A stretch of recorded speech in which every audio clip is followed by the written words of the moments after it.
हाँ, सबसे पहले तो मैं आप सबको निवेदन करना चाहता हूँ कि आज आप सबसे पहले जैन फाउंडेशन के श्रीमान विपुल जी और जो जैन फाउंडेशन चला रहे हैं बेंगलोर से श्रीमान रमेश जी, उनकी पूरी टीम को धन्यवाद दीजिए।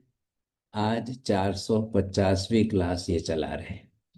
इतने लंबे अंतर तक बहुत बरसों भी बीत रहे हैं और इतनी लंबी क्लासें चल रही है और आज तक अखंड धारा में सभी चला रहे हैं। तो आप सभी इनको सबसे विशेष रूप से धन्यवाद दीजिए और धन्यवाद सभी को। आगे भी हमारी क्लासें धन्यवाद चलाते सभी को। बहुत बहुत बहुत बहुत धन्यवाद। बहुत बहुत बहुत धन्यवाद बहुत सभी बहुत को। बहुत धन्यवाद विपुल एंड जी, खूब बहुत बहुत खूब धन्यवाद। अनुमोदना। गुरु जी 400 क्लास आपको करनी है, 600। बहुत ज्यादा धर्म लाभ ले रहे हैं हम लोग। ये सब महाराज साहब की देन है, इतना विषय इतना विस्तार से समझाना और एक एक चीज को हमें इतनी गहराई से समझा रहे हैं। ये तो बहुत बड़ी बात है, आज के समय में ऐसे साधु मिलना भी दुर्लभ है। हम तो 100 यही विपुल क्लास भाई दुआ। आपको 100 खूब क्लास खूब मोक्ष की होगी, धन्यवाद मोक्ष की। अनुमोदना। जी, मोक्ष की, हाँ हमारे सामने बताया ना, मोक्ष की क्लास में 100 क्लास चला। करनी है, 100 क्लास होगी महाराज साहब। बिल्कुल बिल्कुल चलाएंगे। आप लोगों का जो इतनी शंका है, और हमारे साहब मैं तो कहना चाहूंगा कि जो गणधरवाद का आपने विषय लिया और उनकी जो शंका है, मतलब ये समझिए कि पूरे जैन धर्म का सार एक एक शंकाओं से के माध्यम से समझ में आ रहा है। चाहे आप कितने ही द्रव्यानुयोग चारों अनुयोग का स्वाध्याय कर ले में, अगर कोई व्यक्ति गणधरवाद को पढ़ ले और उनकी शंकाओं को समझ ले इन कक्षाओं के माध्यम से, मुझे लगता है पूरा जैन दर्शन का सार समझ लेगा वो। तो बढ़िया चल रहा है हमारा साहब, चलिए, बहुत अच्छा। बहुत बहुत धन्यवाद। हम बहुत बहुत बड़ी तरह से जैन फाउंडेशन की एक बहुत बड़ी जो है इनकी उदार वृत्ति है। इतनी उदारता से इतने लंबे काल से एक प्लेटफॉर्म जो बनाकर दिया है और इतने लंबे काल से इतनी क्लासें चलते चलते आज एक बहुत बड़े पड़ाव की तरफ हम पहुंचे हैं और 450वीं क्लास आज कर रहे हैं। परमात्मा की कृपा रही, अभी और आगे बढ़ेंगे। आज अभी तो 10वें गणधर मैतार्य स्वामी की उनकी शंका का विषय चल रहा है और उसके बाद में 11वें गणधर आएंगे, वो होंगे प्रभास स्वामी जी। तब वो मोक्ष की बात आएगी।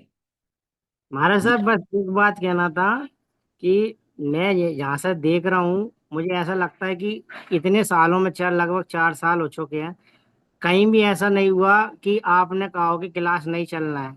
भले आपके अनुकूल परिस्थिति नहीं रही हो, फिर भी आपने कहा कि भाई आप चलाओ, कुछ भी करके कुछ चलना चाहिए, लेकिन निरंतर सब चला।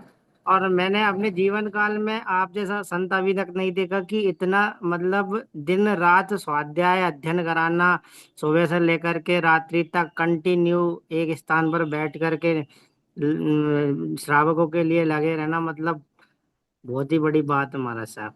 उसके लिए तो हमारे पास शब्द ही नहीं है आपके लिए बोलने के लिए। चलिए, परमात्मा की कृपा है, चल रहा है, समझे।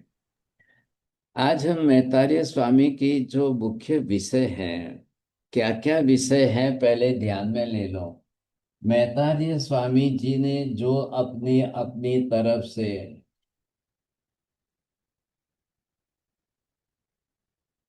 अब इनकी शंका का जो विषय है, अब उनके मुख्य 3 विषय आ रहे हैं, वो आपको ध्यान में है। बोलिए चौड़िया जी, तीनों विषय बोल जाइए आप। महाराज साहब, उनकी शंका तो ये थी कि पूर्व जन्म नहीं है, पुनर्जन्म नहीं है, आत्मा आत्मा का अस्तित्व नहीं मान रहे हैं। यही ध्यान में है मेरे तो अभी। बस, अब आपकी मेमोरी में बड़ी तकलीफ। मीना बहन जी, देर आर द 3 सब्जेक्ट्स।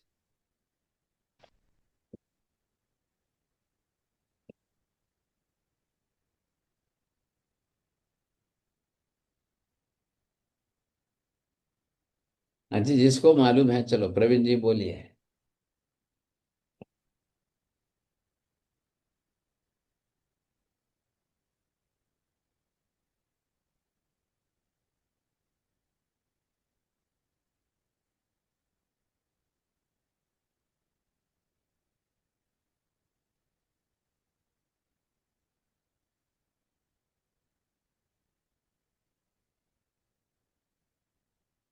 हाँ जी, यहाँ पर आप देख लेंगे, एक तो सबसे पहली बात इनका पूर्व जन्म पुनर्जन्म का निषेध है।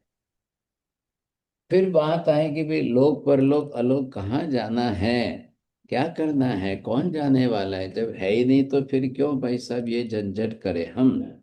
ये इनके लक्ष्य का केंद्र बन गया, समझे कि नहीं। और तीसरे तरफ जब इन्होंने अपनी तरह से जो जाने वाले हैं उसका आधार जो आत्मा पर माना है, अब जब आत्मा ही नहीं है तो जाने वाला कौन है, जाएगा कौन भाई साहब। और फिर उसके लिए आपको क्या है कि इसके उधर पर ये गति गमन, अब किसको कहाँ से कहाँ तक जाना, किसको कहाँ से वापिस आना जाना, गमन आगमन, अब इन दोनों को आप जोड़ेंगे आपको ये ख्याल आ जाएगा कि ऐसा कौन सा क्षेत्र है, कहाँ जाना होता है, कौन जाने वाला होता है। जब जाने वाला ही मुख्य नहीं है तो फिर आप तीनों की अलग अलग बात करो, ये बात कहाँ बैठेगी, सोचिए।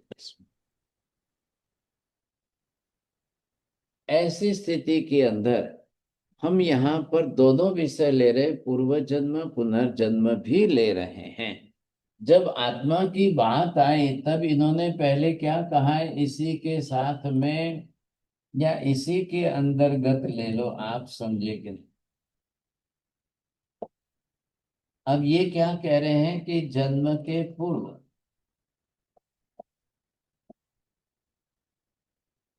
मृत्यु के पश्चात,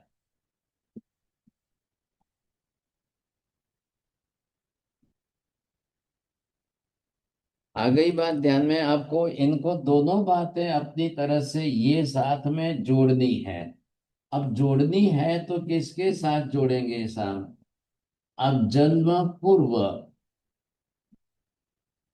मृत्यु पश्चात,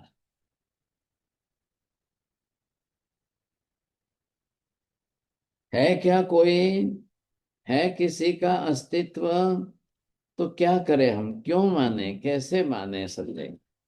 अब इनके इन विषयों को लेकर के हम चल रहे हैं। अब आज ये भी देख लो, पूर्व जन्म हो रहे हैं, पूर्व जन्म हुए थे कि नहीं थे। क्यों हम इतने एग्जाम्पल जो है, प्राचीन एग्जाम्पल, और वो भी आगमों के अंदर और शास्त्रों के अंदर आए हुए एग्जाम्पल ले रहे हैं। आधुनिक जमाने के आज के एग्जाम्पल जो है वो अलग विषय आ जाएंगे, जब लेंगे तब लेंगे। ये प्रचलित प्रसिद्ध कितने भव बीत जाते हैं, पहला जन्म क्या थे, दूसरा जन्म क्या थे, तीसरे जन्म में क्या, ये सारी बातें हमको यहाँ पर स्पष्ट हो जाती है। तो इसको समझना है। यहाँ पर आप क्या देखेंगे, अब गमनागमन कहाँ हो रहा है, आना जाना किसका कहाँ हो रहा है। अब जीव आना जाना कौन कर रहा है, किसकी शक्ति है, क्या ईश्वर ले जा रहा है या स्वयं आत्मा जा रही है या कर्म ले जा रहा है, तीनों ही दिखाई नहीं दे रहे। आत्मा जा रही ये भी नहीं दिख रहा है, कर्म ले जा रहा है तो कर्म भी नहीं दिख रहा है, ईश्वर ले जा रहा है तो ईश्वर भी नहीं दिख रहा है। अब इसके अंदर हमने यहाँ पर ये व्यवस्था कर दिया है सर। अब यहाँ पर आप ये देखिए कि किस तरह से ये हो गया लोक। अब इस लोक के अंदर आपको क्या देखना है, स्वलोक, परलोक,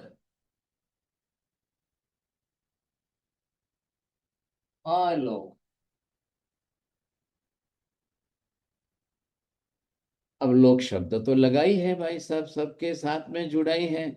स्वलोक का मतलब क्या हुआ, बोलिए भावेश जी, ख्याल आ रहा है आपको। नहीं मारा सर। जहाँ पे हम रहते हैं गुरु जी। हाँ बस बस, जहां हम रहते हैं, हम हमारा क्षेत्र जिस लोक में है बस वो स्वलोक का क्षेत्र हो गया। अब मैं ये कह रहा हूं, इस पर ध्यान दीजिए। अब यहां से आत्मा स्वलोक में ही वापस जाएगी, या स्वलोक से परलोक में भी जाएगी? स्वलोक से परलोक में जाना आना भी होता है कि नहीं होता है? परलोक से वापिस किसी का स्वलोक में आना भी होता है कि नहीं होता है? अब परलोक को हम कहाँ तक कितना माने सा? अलोक का तो प्रश्न ही नहीं आ रहा है। अलोक का प्रश्न क्यों नहीं आ रहा है? बोलो दीपिका बहन जी।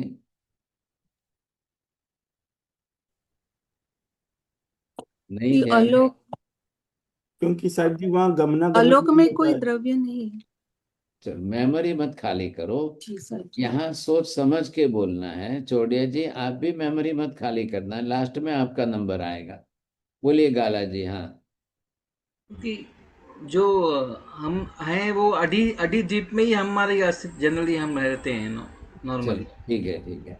हाँ बोलिए साहब, भावेश जी क्या बोलना है? महाराज साहब वहां पे किसी का वजूद ही नहीं है। चलो बोलो राजेंद्र काका। चलो राकेश जी बोलिए। हाँ गुरुजी, अधर्मास्तिकाइट की वजह से हम आलोक में नहीं जा सकते। चलो चार लोग इसका पाठ कर दो। बीजल बहन जी बोलना है आपको? नहीं। माँ जी તમારે બોલવું છે? बोलिए। अर्चना बहन जी बोलना है? आलोक जी, में कोई आत्मा का द्रव्य आगमन नहीं हो सकता है आलोक में। तो बोलिए बेटा। छह रचना बहन जी बोलना है? प्रश्न ध्यान में रख के बोलना है। मत्स्यन वंदामी साहब जी आलोक में सिर्फ आकाश ही है। चलो चार लोग इसका पाठ कर। हंसा बहन जी बोलो। नहीं आलोक बोलना में है? जीव द्रव्य नहीं है। चलो चार लोग इसका पाठ करता। प्रवीण जी बोलिए। अभी वहां पे ले जाने वाला द्रव्य धर्मास्ती का है ही नहीं सर। बोलो मीना बहन जी बोलो। महाराज साहब मैं बोलूं? पहले बोल लो जल्दी। आपका महाराज नाम साहब नाम होता ही ना, इधर लिखा हुआ होता तो पहले आपको ही पूछता। आप इसमें आईफोन आईफोन हटा दो, वहां पर आपका नाम लिखकर दरवाजा खोलो, क्या तकलीफ है आपको? ठीक है महाराज साहब। महाराज साहब त्रस नाड़ी के बाहर त्रस जीव होते ही नहीं है। चलो चार लोग इसका पाठ कर। पॉइंट पकड़िए, टू द पॉइंट पहले पकड़ के रखिए, समझे कि नहीं? चोड़िया जी क्या बोलना है? मेमोरी खाली करनी है कि सोच समझ के बोलना है? महाराज साहब आलोक में धर्मास्तिक अर्धमस्तिकमा एक नहीं रहता है, तो वहां गति अगति होती नहीं है, तो जीव और पदगल वहां जा ही नहीं सकते। एक ही वाक्य चाहिए था ना। बोलिए साहब। मनीषा बहन जी बोलो जल्दी। वही था गुरुदेव अभी की ठीक है। धर्मास्तिका ही लोक तक ही है। अलोक में गमन आगमन होता ही नहीं है। ख्याल है? अब क्यों नहीं होता है? गति सहायक द्रव्य साधनी भूत वहां पर नहीं है। ख्याल है? अब जीव को जाने आने में गति करे, समझे कि नहीं? पहली बात। अब ये प्रश्न आपको कहाँ ध्यान देना है? अब इधर देखना, आप बरोबर अच्छी तरह से ख्याल आ जाएगा कि यहाँ पर नंबर एक। अब जीव जो है स्वलोक से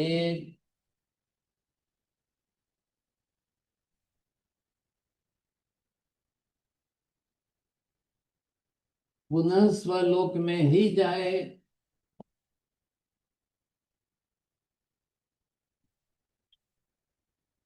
नंबर दो, स्वलोक से परलोक में जाए।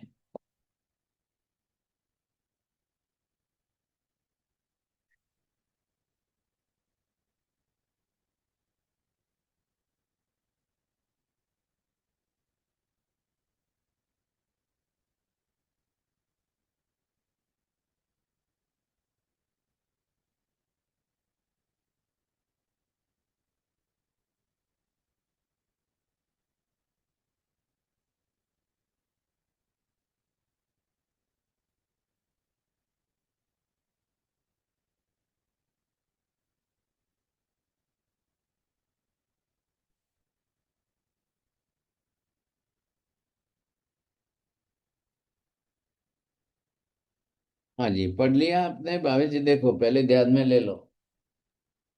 हाँ महाराज साहब, स्वलोक से पुनः स्वलोक में जाए, इसमें कोई मनुष्य है, वो नेक्स्ट टाइम भी भाव में मनुष्य बन सकते हैं। दूसरा, स्वलोक से परलोक में जाए, मतलब मनुष्य गति से वो देवलोक में जा सकता है, नरक में जा सकता है।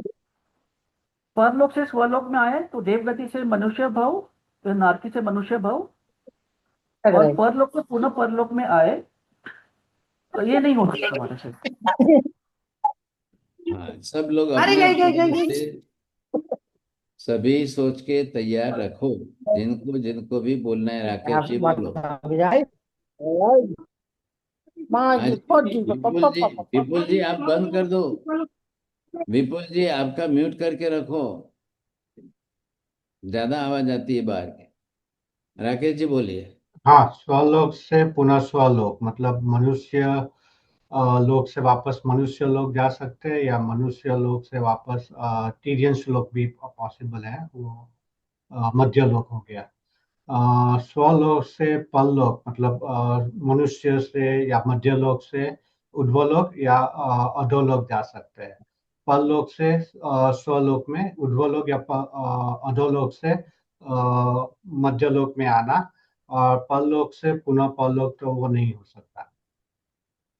चलिए मीना बहन जी, आर यू रेडी? नहीं। गाला जी आपको बोलना है? नहीं बोलना है? बोलो राजेंद्र काका, बोलो। छे जी साहब जी, स्वलोक से पुनः स्वलोक में जाए, वो मनुष्य लोक से मनुष्य लोक में जा सकते हैं। स्वलोक से परलोक या मनुष्य लोक से देवगति या नरक गति में जा सकते हैं। परलोक से स्वलोक में आए यानी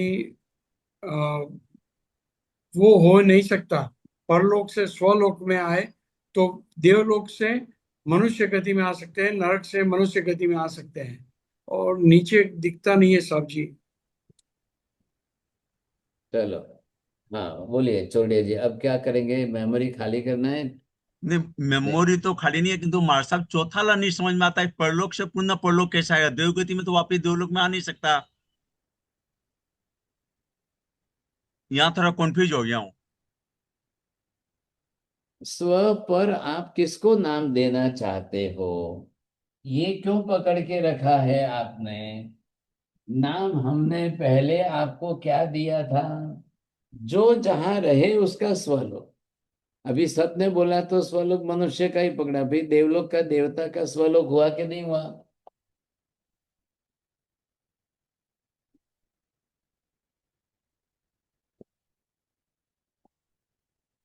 अगर देवलोक का देवता का स्वलोक हो गया तो उसके लिए परलोक कौन सा हुआ? नरक के नारकी जीव का जो है उसके लिए उसका स्वलोक हो गया, तो उसके लिए परलोक कौन सा हुआ? मनुष्य का मनुष्य के लिए स्वलोक हो गया, तो फिर उसके लिए परलोक कौन बचेगा, बनेगा? तिर्यंच गति के पशु पक्षी के लिए ये उसका स्वलोक हो गया। अब सबका ही स्वलोक ही रहेगा तो फिर परलोक किसका बनेगा भाई साहब? इधर देखिए, अब ये तिर्यंच गति का परलोक है, और तिर्यंच गति में मर के वापिस तिर्यंच में ही बने, तो परलोक वाला परलोक में गया कि नहीं गया, रहा कि नहीं रहा? ये जीव यहाँ का अगर मान लो यहाँ आकर के फिर जन्म लेता है, क्या तकलीफ है? आपने क्या शब्द पकड़ के रखे? गति शब्द पकड़ के रखे। यहाँ क्या शब्द चल रहा है?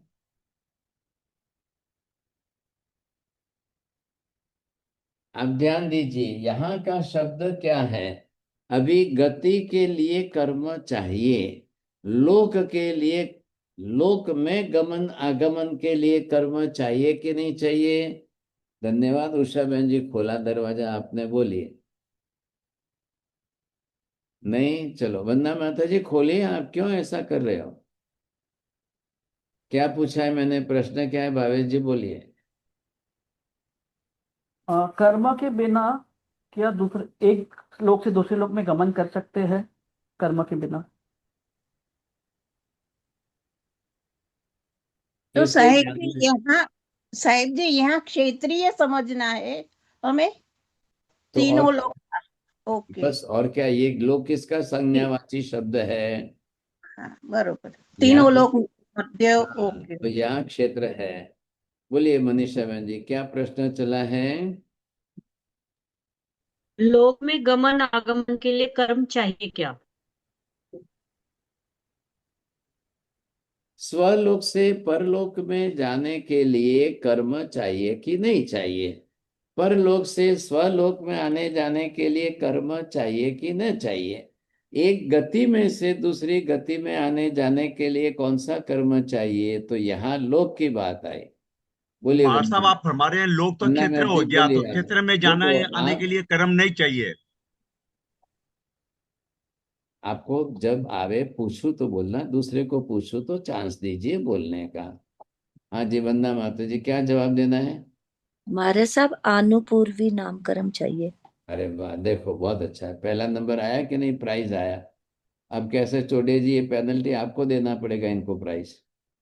ठीक है, अब भेजा बात दूंगा। कहाँ आ गई साहब? स्वलोक से जिसका जिसका जो स्वलोक है और उसको परलोक में जाना है, तो अंतर बहुत है।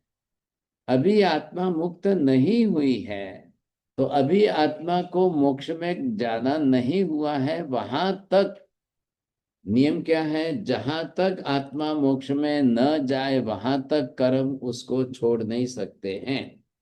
और वहां तक सारी क्रियाएं, चाहे जो भी कुछ करे, वो उसको कर्म के अधीन ही करना पड़ेगा, कर्म ही उसको ले जाएगा। तो कर्म चाहिए कि नहीं चाहिए? आपने सीखा हुआ है, जाना हुआ है। ये कर्म है अनुपूर्वी नाम कर्म। अब इसको वहां से यहां आना हो, देवगति में रहने वाले देवता के लिए मनुष्य लोक, तिरछा लोक, परलोक। नरक में रहने वाले नारकी का अपना स्वलोक है, तो उसको यहाँ से वहां जाने के लिए ये परलोक हो गया उसका। क्या है? क्योंकि जो भी हो, परलोक भी तो है कि नहीं है?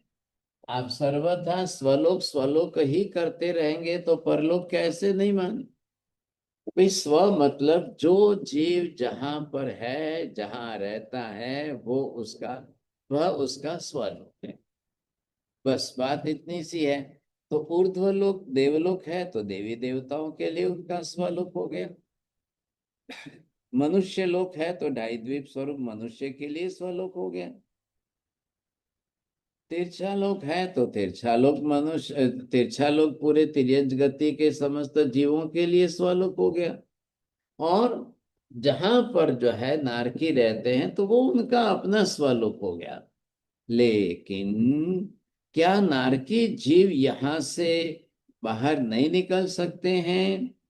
नारकी नरक में दोबारा नहीं जन्मेंगे, इसलिए स्वलोक से स्वलोक गमन उनका नहीं हो रहा है। लेकिन एकेंद्रिय जीव, दो इंद्रिय जीव, तेंद्रिय जीव, चौरेंद्रिय जीव, तिर्यंच पंचेंद्रिय जीव, वो तो स्वलोक से स्वलोक में जाए तो कोई निषेध नहीं है। मनुष्य दोबारा मनुष्य बनेगा तो वो भी तो स्वलोक से स्वलोक में ही गमन किया, स्वलोक से स्वलोक में आगमन भी हुआ। दोबारा जब मनुष्य बन जाओ तब की बात है। अगर आप दोबारा मनुष्य नहीं बन रहे हो तब की बात अलग है सब। आप मनुष्य में से देव गति में जाकर देवलोक में जा रहे हो, तो लोक है वहां का क्षेत्र, तब वो अनुपूर्वी नाम कर्म आपको बरोबर वहां साथ में ले जाएगा। आपने गति नाम कर्म बांधा है, तो जिस गति के जीव जहां रहते हैं उस गति तक आपको पहुंचाने के लिए गति नाम कर्म साथ में चलेगा। और क्षेत्र आपका जन्म से मृत्यु से जन्म क्षेत्र अंतर पर है। इधर देखिए, अब मृत्यु यहां हुए, जन्म यहां होना है। मृत्यु यहां हुए, जन्म आपका यहां होना है।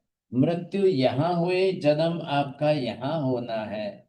मृत्यु यहां हुए, जन्म आपका यहां होना है। क्योंकि जब तक आत्मा संसार में है, मोक्ष नहीं प्राप्त कर रही है, वहां तक मृत्यु के बाद जन्म निश्चित है। अब जन्म निश्चित है तो जन्म दिलाएगा कौन वापिस? कर्म आएगा। गति में ले कौन जाएगा? कर्म ले जाएगा। उस क्षेत्र स्थान तक आपको, जो लोक की संज्ञा वाला क्षेत्र है, वहां पहुंचाना है तो कौन ले जाएगा? अभी आप ये देखो कि यहाँ किसी को जाके जन्म लेना है, यहाँ किसी को जाके जन्म लेना है, यहाँ किसी को जाकर के जन्म लेना है। एक केंद्रीय तो पांचों प्रकार के, पृथ्वी, पानी, अग्नि, वायु, वनस्पति के सभी सूक्ष्म एक केंद्रीय 14 राजलोक में सर्वत्र है। आज हम जाके सिमंदर स्वामी को पूछ ले कि हे भगवान, सिद्ध शिला के ऊपर लोकांत में वहां भी जाकर कोई जन्म ले सकता है कि नहीं? जन्म शब्द का प्रयोग किया, ध्यान रखिए। तो सिमंदर स्वामी कहेंगे, भाई सिद्ध शिला के ऊपर लोकांत में रोज ही असंख्य जीव जाकर जन्म लेते हैं।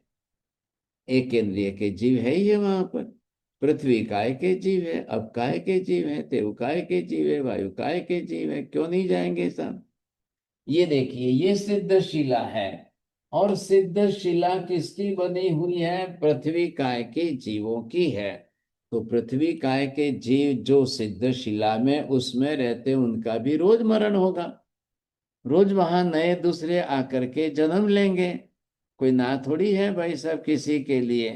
कोई भी आए, कोई भी जन्म ले, कोई वहां से मृत्यु होगी, जाओ, ना तो है ही नहीं किसी को। तो रोज ये असंख्य कहो तो भी क्या फर्क पड़ा।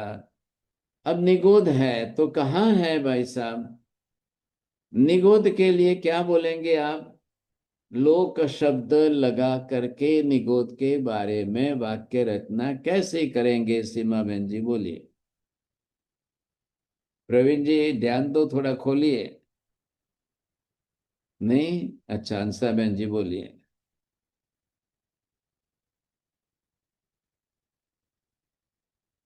चलो ध्यान।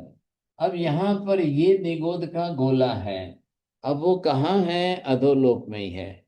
निगोद के गोले में से जीव को बाहर जाना ही नहीं है। जहां जन्म है वहीं मरण है, जहां मृत्यु है वहीं दोबारा जन्म है। ये निगोद के अंदर जो है ये गोला है, और यहां से जन्मे यहां मरे, यहां से जन्मे यहां मरे, यहां से जन्मे यहां मरे, अनंत अनंत अनंत बार निगोद के गोले में जीव जन्मेगा, उसी में मरेगा, जैसे में जन्मेगा उसी में मरेगा, कोई ना नहीं। ख्याल आया उसको? अब उसके लिए लोक शब्द कहीं भी बीच में आएगा ही नहीं, समझे? उसको कोई स्वलोक से मतलब नहीं है, उसको कोई परलोक से मतलब नहीं है। लेकिन जिस लोक में, जिस क्षेत्र में है, तो भाई निगोद के लिए ऐसी बात है कि 14 राजलोक में सर्वत्र है। निगोद एक ऐसी संज्ञा आ गई कि आप एक सुई की नोक टच करो, उतनी जगह भी 14 राजलोक में कहीं पर भी खाली नहीं है कि जहां निगोद न हो। बोलिए गाला जी, हाँ बोलो, वाक्य रिपीट करो। निगोद 14 राजलोक में कैसी एक भी जगह नहीं है जहाँ निगोद ना हो। आपने अधूरा सेंटेंस क्यों तोड़ दिया? राकेश जी पूरा सेंटेंस बोलो। मैंने क्या बोला है? शब्द प्रयोग सही बोलो। 14 राजलोक में ऐसी कोई जगह खाली नहीं है जहाँ निगोद के जीव नहीं है। फिर वही बात, आप भी ऐसा कर रहे हो। मनीषा बहन जी, मैंने क्या एक सुई की नोक जितनी जगह भी शब्द प्रयोग मैंने किया है, तो बोलिए ना। लोक में एक सुई की नोक जितनी जगह भी नहीं, खाली नहीं, जहाँ पे निगोद के जीव ना हो। अब तो जो जहां है, और उनका आयुष्य सिर्फ 256 का है। हम आंख बंद करके खोले, इतने में असंख्य समय बीत जाते हैं। इतने में तो निगोद के जीवों को जन्मना है, मरना है। हम एक श्वास लेकर छोड़े, इतने में 17.5 बार निगोद के जीवों को जन्म लेना है, मरना है। अब वो तो गोले में से तो बाहर नहीं जाएगा भाई साहब, तो उसको तो लोक का शब्द जोड़िए ही मत आप। अब नंबर 2 कौन आए? पृथ्वी पानी अग्नि वायु वनस्पति के जीव जो सूक्ष्म होते हुए भी 14 राजलोक में है, उनका गमन आगमन होता ही रहता है। अब ध्यान आ गई बात में, समझ में? अब इससे आगे बढ़िए। चलो भाई, गमनागमन के लिए आप क्या करोगे? अब ये परमाणु है, इसकी बात चल रही है।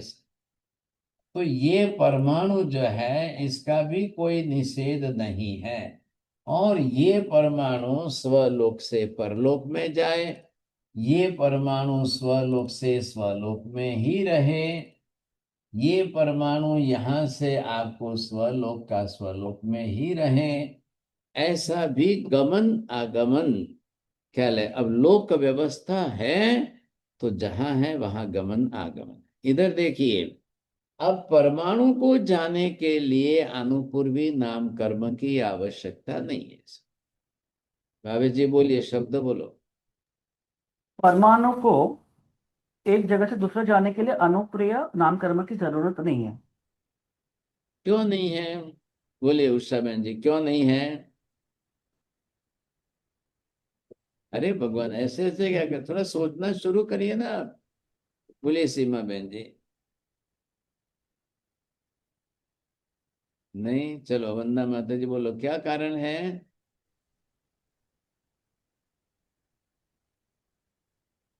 वो जड़ या अजीव द्रव्य है।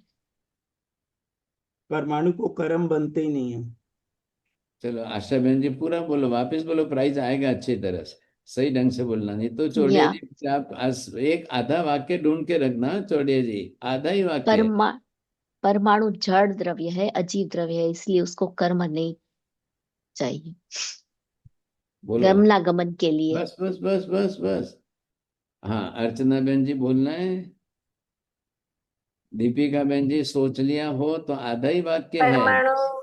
परमाणु जड़ द्रव्य है, इसलिए उसको कर्म बनते नहीं है, इसलिए उसको आगमन करने के लिए अनुपूर्वी जैसे कोई कर्म की आवश्यकता नहीं है। आधा वाक्य का फिर 3 वाक्य बनाया। ओके, अब ऐसा तो प्राइज आता हो तो भी चला जाएगा। સર જી, પરમાણુ પૂતગલ દ્રવ્યનો ભાગ છે, એટલે એને કર્મ નથી। बोलिए, अब ये कहा था जोड़ना है उसके साथ में, प्राइज आवे वैसा। सबका पूरा हो गया। अब जो है लास्ट नंबर चौड़िया जी को दूं, वो प्राइज जीतने वाले हैं। गुरुजी, हो सकता परमाणु में स्वगति है। बोलिए बोलिए चौड़िया जी, चलो लास्ट नंबर आया। मार्सम में तो पुद्गलु परमाणु जड़ पुद्गल है, उसके कर्म बंद होता ही नहीं है। चलो भाई साहब, चलो अब बात क्या है। मनीषा बहन जी को फर्स्ट प्राइज आया। परमाणु में स्वयं की अपनी गति है, ख्याल आया? परमाणु में स्वयं की अपनी गति है, इसलिए उसको अनुपूर्वी आदि किसी की आवश्यकता नहीं है। अब उल्टा प्रश्न क्या आया, तो क्या जीव में अपनी स्वयं की गति नहीं है? साहिब। इस प्रश्न का सोच समझ के सही उत्तर देना है, जल्दीबाजी मत कर देना कोई भी बीच बीच में। जीव आत्मा की स्वयं की गति है कि नहीं है? जीव आत्मा स्वयं की गति के अनुसार जा सकती है, गति कर सकती है कि नहीं कर सकती है? बोलिए राकेश जी। हाँ चौड़े जी सोच के रखना। आधा ही वाक्य। हाँ गुरु जी, जब कर्म नहीं होते तब खुद की गति अरे करती है। भगवान, मैंने क्या कहा आपको? ये शब्द प्रयोग क्या करना है? बोलिए साहब, वंदना माता जी बोलो। नहीं बोलना है? चलो पुष्प, आप तो उषा बहन जी सब में ही ना कर रहे हो, तो मैं क्या करूं? चलो फिर भी दरवाजा खोल के बैठे हैं, ऐसा अच्छा है। मीना बहन जी क्यों ना कहते हो, बोलो। अरे भी जब सोचने की बात आती है तो फिर ऐसा मत करो। सीमा बहन जी पहले ही आप बोल जाओ, फिर बाद में आपको क्या है, कोई बोले तो आपकी इच्छा हो जाती है। चलो नहीं, ठीक है, आशा बहन जी बोलिए। नहीं बोल पाऊंगी। अरे भगवान, बोलो वीणा बहन जी।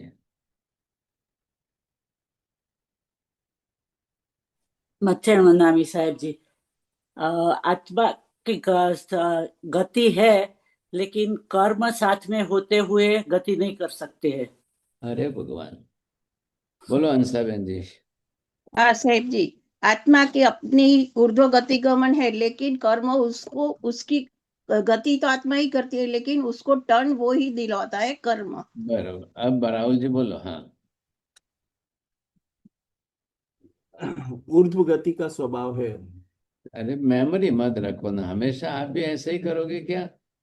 अकेले चौड़िया जी को रखो, बाकी बस अब सब ऐसे मत करो भाई साहब। अब देखो, अभी चौड़िया जी सोच विचार के जवाब दे रहे हैं फर्स्ट प्राइज लेने के लिए। बोलो, बोलिए जल्दी चौड़िया जी मार बोलो। साहब आप ही बताइए आप। लो, मेरा प्राइज क्या आएगा? आप मेरे को थोड़ी प्राइज देने मैं वाले। भेज दूं आप। साहब ये आत्मा तो स्वतंत्र है। हम लोग अब 4 लोग पाठ कर लेना। अब बात कहाँ आ रही है? गति आत्मा ही करती है, लेकिन गति बिना कर्म के आत्मा कर लेने जाए तो फिर अपने हिसाब से ही करेगी, तो फिर मोक्ष में से जाएगी, दूसरे सिवाय कहीं नहीं जाएगी। अब क्या हुआ है कि गति करते हुए भी कर्म उसको दबा कर बैठा है कि नहीं, इधर चलो उधर चलो। अब आत्मा का नीचे जाने का स्वभाव ही नहीं है, ऊर्ध्व गति गमन का स्वभाव है, लेकिन अब कर्म ले जा रहा है 7वीं नरक में। चलो भाई, महावीर स्वामी को 18वां जन्म समाप्त होते ही 19वें जन्म में ये कर्म 7वीं नरक में लेकर पहुंच गया सर। क्यों गई आत्मा वहां पर, क्यों गई? फिर गति तो आत्मा ही करती है, कर्म नहीं करेगा भाई साहब। मैं आपको पूछता हूं कि गाड़ी कौन चलाएगा? गाड़ी खुद चलेगी कि ड्राइवर चलाएगा? गाला जी बोलो। खुद चलाएगा। अब गाड़ी जो है खुद चलेगी? खुद चले नहीं, खुद नहीं चलेगी। तो फिर आपने क्यों बोला? गाड़ी लेकिन खुद आत्मा चलेगी खुद चलाएगा, लेकिन कर्म खुद के वश ड्राइवर, में। कोई ना कोई चलाने वाला ड्राइवर चलाएगा। या फिर बोल लो आजकल ड्राइवरलेस कार आ गई है तो खुद चल रही है, तो उसमें आपने पहले से जो है सारा कुछ सेटिंग करके प्रोग्राम रखा है तो चलेगी। तो यहाँ पर चलना तो आत्मा को है, गति आत्मा की है, आत्मा को ही करनी है। कर्म लेकिन के जैसे एक घोड़े पर मालिक बैठ करके घोड़े को जिस दिशा में चलाए उस दिशा में चल रहा है, अभी आत्मा स्वतंत्र नहीं है, कर्माधीन स्थिति में कर्म के परतंत्र है। अब कर्म की परतंत्रता उसको जो है पकड़ के रखी हुई है। अब कर्म कहता है भाई साहब इतने कर्म बांधे, 18वें जन्म में ऐसे कर्म बांधे, ऐसे कर्म बांधे, चलो चलो नीचे 7वीं नरक में। ऐसा होता है आत्मा के लिए। तब गति करते हुए भी, अब गति कर रही है तो लोक अनिवार्य है, लोक है तो गति करना ही करना है आत्मा को। अलोक में गति भी नहीं होती है, गति करने वाला भी नहीं होता है। चाहे कर्म हो चाहे कर्म न हो, आत्मा अलोक में तो जा ही नहीं सकती, वहां जाकर गति करने का प्रश्न नहीं। अब आई ध्यान में बात। अब ऐसी स्थिति के अंदर थोड़ा सा ध्यान देना चौड़िया जी। अब तीनों लोक में एक साथ में कौन गति करे, कब गति करे, इसका कोई उत्तर दे सकते हो? चौड़िया जी बोलो सबसे पहले। अब चांस आपका, मैंने बार बार सब में लास्ट चांस दिया कि चलो सोचेंगे विचार करेंगे, अभी मैं आपको फर्स्ट चांस देता हूँ। 3 लोग में परमाणु चाहे जहां भी गति कर सकता है। चलो 4 लोग इसका पाठ करो। अल्लाह। हाँ बोलिए राहुल जी, चलो जल्दी करो। अब ये भी देखो, कोई बोले इसका इंतजार कर दे। मीना बहन जी बोलिए। मनुष्य मनुष्य मनुष्य तीनों लोग में कर। कितने लोगों से बोलूं आपको? चलो दीपिका बहन जी बोलो, कितने लोगों से बोलूं? पहले से कह दो।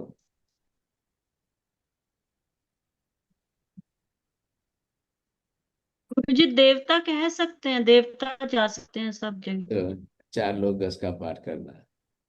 एट ए टाइम साइमल्टेनियसली कोई भी जो है तीनों लोक में एक साथ गति करने वाले, जबकि इंद्रिय इंद्रिय जी से केवली समुद्गत। हाँ बस बस देखो, माझी का प्राइस आया पहली बार। इन ये बीच में बोल गए तो मैं अटक गया, रुक गया, इसमें माझी को प्राइस चला गया, नहीं तो चौड़िया जी मेरे को देने वाले थे। अब जब केवली भगवान समुद्घात करते हैं तब उनको तो एट ए टाइम तीनों लोक में करते हैं, एक ही आत्मा है उनकी, और एक साथ में ऊर्ध्व लोक भर जाए, एक साथ में अधोलोक भर जाए मतलब क्या है इसका अर्थ? पूरे लोक के जितने असंख्य प्रदेश है, अब उसमें से एक भी लोकाकाश का प्रदेश कोई बाकी न रहे कि जिसको केवली भगवंत समुद्घात के समय उसका स्पर्श न करे। अब पूरे लोक के अंदर आत्मा फैल जाती है समझे। और जब इतने प्रमाण में फैलेगी वो आत्मा, अब यहां से जा करके उसके, क्योंकि ये फैलेगी तो किसके आधार पर फैलेगी? आकाश प्रदेश के आधार पर फैल रहा है। अब ये कभी पॉसिबल सोचा है आपने? एक आत्मा अपना विस्तार करे करे करे करे तो तीनों लोक भर जाए। अब तीनों लोक में इतने जीव रहते हैं, उनका क्या होगा?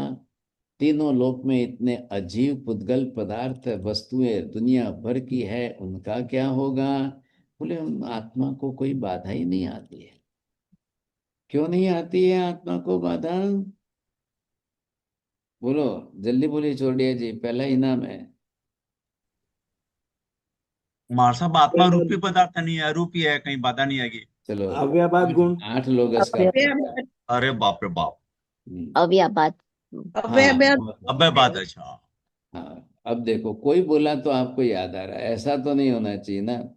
अब देखिए आत्मा को कहीं पर भी पूरे लोक में व्यापक होने में, विस्तार करने में अपने अव्याबाद गुण स्वरूप के कारण कहीं कोई बाधा नहीं आ रही है। अब हमको क्या पता चले? सोचिए, अब भी आज किसी केवली भगवंत ने महाविदय में रह करके केवली समुद्घात किया, हम भी साथ में आ गए, हमारा भी स्पर्श उनके साथ में हो गया, हमको पता नहीं चला, न हमको कोई बाधा हुई, न केवली भगवंत को कोई बाधा हुई। और 4 समय बनाने में, फैलाने में, 4 समय संकोच में उनका काम हो गया पूरी तरह से भाई साहब। और इसमें क्या किया उन्होंने? क्या उन्होंने? जिस तरह से आत्मा प्रदेशों पर जो कार्बन वर्गणा के पुद्गल परमाणु अनंत थे उनको बिखेर दिया सर। ख्याल आया कि नहीं? अब ये तो उनके लिए हो गया। तो लोक यहाँ पर किस रूप में है? लोक 14 राज लोक का एक अखंड है, इसलिए इसको लोक संज्ञा दे दी गई है। आप जब यहाँ पर देखो कि एक लोक को संपूर्ण अखंड क्षेत्र के रूप में देखो तो लोक अखंड एक ही है, डिवीजन नहीं है, भाग नहीं पड़ रहे। जीवों के रहने के हिसाब से यहाँ पर लोक के विभाग करके अलग अलग क्षेत्र में हम देख रहे हैं। ख्याल आया? अब 14 ही राजलोक हैं, तो और 14 राजलोक के अंदर सर्वत्र असंख्य आकाश प्रदेश हैं। तो जीव के लिए गति करने का आधार कौन बना?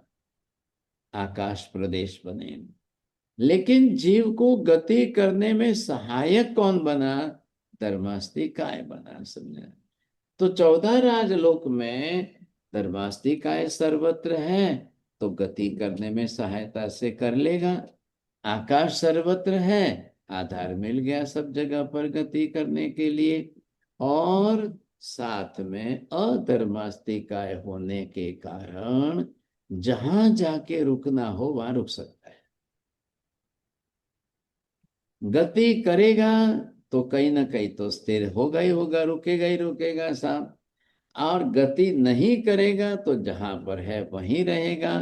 तो जहां रहने के लिए आधारभूत आकाश, गति करने में सहायक साधन धर्मास्तिकाय, स्थिति करने रुकने में सहायक माध्यम अधर्मास्तिकाय।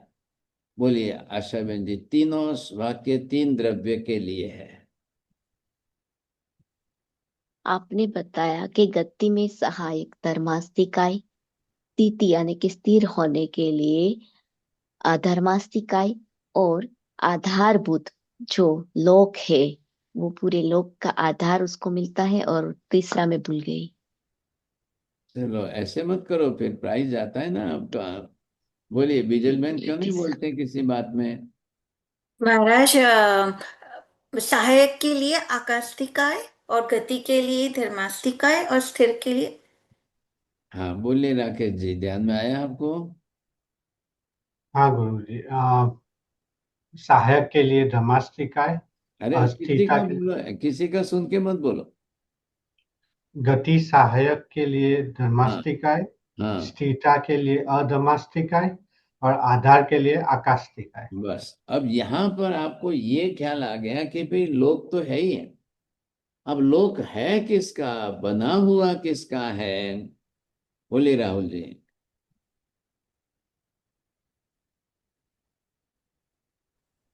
हाँ, सर जी, लोग धर्मास्तिकाय, अधर्मास्तिकाय, आकाशास्तिकाय का बना हुआ है। बोलिए सोडिया जी, अब जल्दी से। नहीं, लोक की संख्या धर्मास्तिक है, अधर्मास्तिक कारण दी गई है। कितने लोग बोलो? 12 लोग। मतलब तब क्वेश्चन मिसिंग हो गया मतलब मेरा। हेलो, फिर भी जवाब तो दे दिया, और अब बोल नहीं, रहे मेरा हैं क्वेश्चन मिसिंग हो गया था। मिसिंग हो गया। लोक जो है ये अस्थि कायात्मक ऐसे पांचों द्रव्यों की सामूहिक संज्ञा है। बोलिए मीना बहन जी, बोलो। लोक पांचों द्रव्य की सामूहिक। उसमें भी आप इतना छोटा सेंटेंस में उसमें शब्द मिस कर रहे हो। गाला जी बोलो। लोकास्तिकाय 5 द्रव्य से। लोकास्ति का नहीं बोलना है, आप पहले सही वाक्य रचना सही करो। लोक अस्तिकायकात्मक पांचों द्रव्यों की सामूहिक संज्ञा है। संज्ञा है। हाँ बोलिए दीपिका बहन जी, बोलो। લોક અસ્તિકાય એવા પાંચેય દ્રવ્યોની સામૂહિક સંજ્ઞા છે। अब पांचों आ गए, तो पांचों का बना हुआ लोक है। आप एक दो द्रव्य का नाम देंगे तो नहीं चलेगा सब। ख्याल है?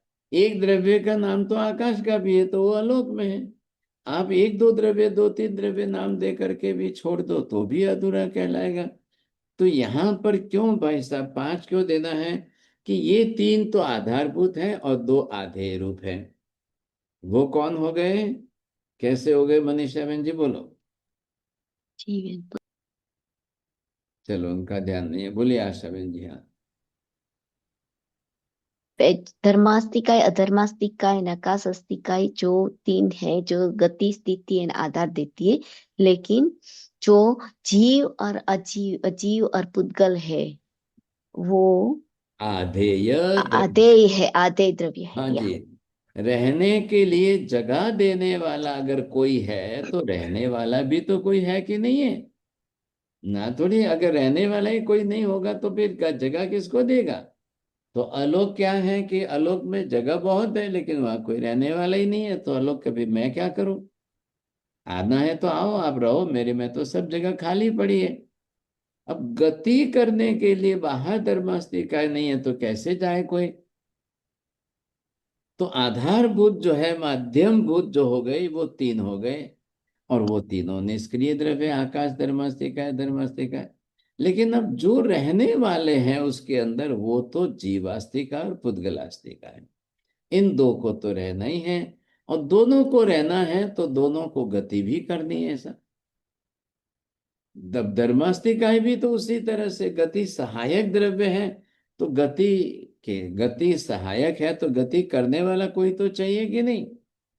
परमाणु भी गति करता है और आत्मा भी गति करती है, लेकिन अब आत्मा की गति वो अपने स्वभाव से नहीं हो रही है, कर्म के स्वभाव से हो रही है। कर्म ने उसको बांध के रखा है, घोड़ा गाड़ी। अब घोड़े पर बैठा हुआ मालिक जो है वो उसको चला रहा है। घोड़ा अपनी इच्छा से भागने लग जाए तो किधर से किधर भाग जाएगा, समझे कि नहीं? उसकी बात ही अलग होती है। तो यहां पर भी ये आपने देख लिया कि मुख्य रूप से द्रव्य, तो यहां मैतारेय स्वामी जी को ये समझाना है। लेकिन प्रश्न कहाँ आ रहा है? अधर्मास्तिकाय भी अरूपी द्रव्य है, धर्मास्तिकाय भी अरूपी द्रव्य है, आकाश भी अरूपी द्रव्य है। अब अरूपी है तो अदृश्य हो गए, दिखाई तो देते नहीं है, तो मैतारेय जी मानने को तैयार नहीं है। ये तकलीफ आ गई। अब लोक स्वरूप नहीं माने तो पूर्व जन्म पुनर्जन्म को मानने में बाधा आएगी कि नहीं आएगी? साहब, प्रश्न वहां आ रहा है। लोक स्वभाव ही ऐसा न माने। लोक स्वरूप और लोक स्वभाव, ध्यान दीजिए, दो में फर्क क्या है? चलो हंसाबेन भी बोलो जल्दी। साहेब जी, लोक स्वरूप यानी कि जो उसका आकार प्रकार है और जो द्रव्य है, और लोक स्वभाव तो उस द्रव्यों का गुण जो है वो। लोक स्वरूप हो गया 14 राज, लोक प्रमाण आकार प्रकार। और लोक स्वभाव क्या हो गया? धर्मास्तिकाय का स्वभाव, अधर्मास्तिकाय का स्वभाव और आकाश का स्वभाव, जीवात्मा का स्वभाव, उद्गल द्रव्य का। क्यों भाई इनका स्वभाव? बोले लोक कोई स्वतंत्र अलग से द्रव्य तो है ही नहीं। लोक तो इन पांचों अस्थि कायात्मक द्रव्यों की सामूहिक संज्ञा ही तो है। और है क्या? तो जब पदार्थ अरूपी है तो लोक भी अरूपी ही रहेगा।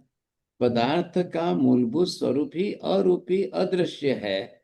आकाश भी अरूपी अदृश्य है, धर्मास्तिकाय भी अरूपी अदृश्य है, तो लोक भी अरूपी अदृश्य ही रहेगा सब। ये बात मैतारेय जी को स्वीकारने में नहीं आ रही है। अब वो अरूपी अदृश्य को कैसे स्वीकारें? भाई तकलीफ कहाँ आ रही है? तकलीफ कुछ भी नहीं है, खाली गांठ बंधी हुई है। जो आंख से दिखता है वही मानना है, नहीं दिखता है वो नहीं मानना है, बस यहाँ तकलीफ आ रही है। ये उनके लिए बड़ी समस्या बन गया। अगर आपको जो है कोई तकलीफ नहीं है तो फिर बरोबर आप मानिए समझे कि नहीं। क्या है प्रश्न? जी मार्सा, प्रश्न है कि केवली समुद्गात में तो आत्मा अपने प्रदेशों को फैलाती है, किंतु गति कहाँ करती है? तो गति हुए बिना प्रदेश फैलेंगे? आत्मा तो जीवात्मा तो वहीं रहती है, जहां रहती है वहीं बैठी बैठी तो प्रदेश को फैलाती है। तो फैलेंगे नहीं? तो फैलना मतलब गति हुई। मैंने हाथ फैलाया, क्या हुआ? ये अच्छा। मैंने हाथ संकोचित करके रखा और इतना हाथ फैलाया, तो यहां से वहां तक गमन हुआ, हाथ का फैला कि नहीं हुआ? अच्छा। हाँ जी। अब यहाँ पर ये विषय जो है इसके साथ हम आगे फिर जोड़ेंगे। आज मुझे एग्जाम्पल देना था, वो विषय का टाइम ही नहीं बचा, समझेंगे। नमो हरियंताणम, नमो सिद्धाणम, नमो आर्याणम, नमो वज्रायाणम, नमो लोहितवसाहुणम। एषु पंच नमोकारो सर्वपापप्रणाशनो, मंगलानं च सव्येसिं परमं हवै मंगलम्। मंगलम भगवान वीरो, मंगलम गौतम प्रभु, मंगलम स्थूलिभद्राद्य जैन धर्मोस्तु मंगलम।